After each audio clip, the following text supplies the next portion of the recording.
Has class become a zombie category? The German sociologist Ulrich Beck coined the phrase zombie categories at the turn of the century. These are living dead categories which govern our thinking but don't really capture the contemporary social setting. This implies that class no longer exists but is still present enough in everybody's mind to have an effect. We believe class structures are in play but rarely read below the face value.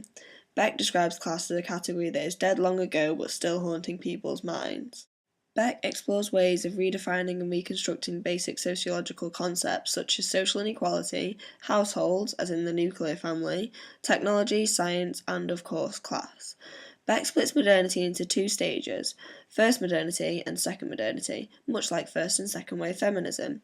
First modernity he describes as being a logic of structures, such as rigid gender roles and class segregations.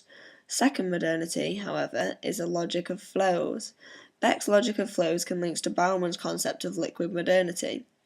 These theories paint the picture of a world where there are fewer boundaries, society becomes easier to move through, lines become blurred, opportunities become more accessible, and physical borders matter less.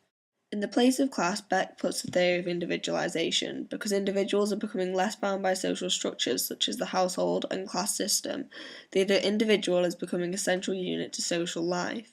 An advocate of this theory is Tony Blair, who famously believed that the Britain of the elite is over, the new Britain is a meritocracy. But Blair, like many before him, was criticised for being naive. What about those working class citizens who have no power to change their circumstances? No matter how hard they work in school, they will probably be discouraged from going to university, and if they persevere, they will keep their accents and habitus, which unfortunately make them less desirable to all employers. According to a 2010 article in The Guardian, on average only 32.3% of all students in higher education come from a working class background. Class is based upon a combination of capital and habitus. Economic capital affects what a person can afford to do. Social capital determines the connection they have in society, and cultural capital can include a range of factors including linguistics, for example, a person's accent. Habitus is a set of behaviours and tastes which are established within a class. The habitus often shapes the body and affects the capital they can acquire. For instance, a working class person may be socially excluded from socialising with the middle class because they have a loud voice, a strong accent, and enjoy fast food and drinking lager. In contrast to Ulrich Beck's idea that class is a zombie category which no longer is relevant in society, George Orwell famously claimed that England is the most class-ridden country under the sun. It is a land of snobbery and privilege, ruled largely by the old and silly. Orwell's conceptualisation of class links in with Pierre Bourdieu's work on the subject. Bourdieu has four key areas surrounding class. 1. It is an elementary social fact. 2. We continue to live in a highly stratified class-based society. 3. Society works to keep the upper classes powerful and the lower classes powerless. And 4. A lot of this happens unintentionally. It is not always deliberate manipulation by the powerful class. This lies in direct contrast to Beck's work. Bourdieu argues that class is a social fact, where Beck argues that class is merely a living dead subject. But both theorists argue that class is still at the forefront of society's mind.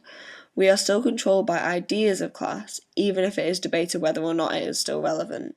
Most Brits today would agree with the statement that inequalities are becoming more, not less, defined. The rich are becoming richer and the poor are becoming poorer. Due to this huge gap in society, it's becoming harder for people to move up the class ladder, if we're assuming it still exists.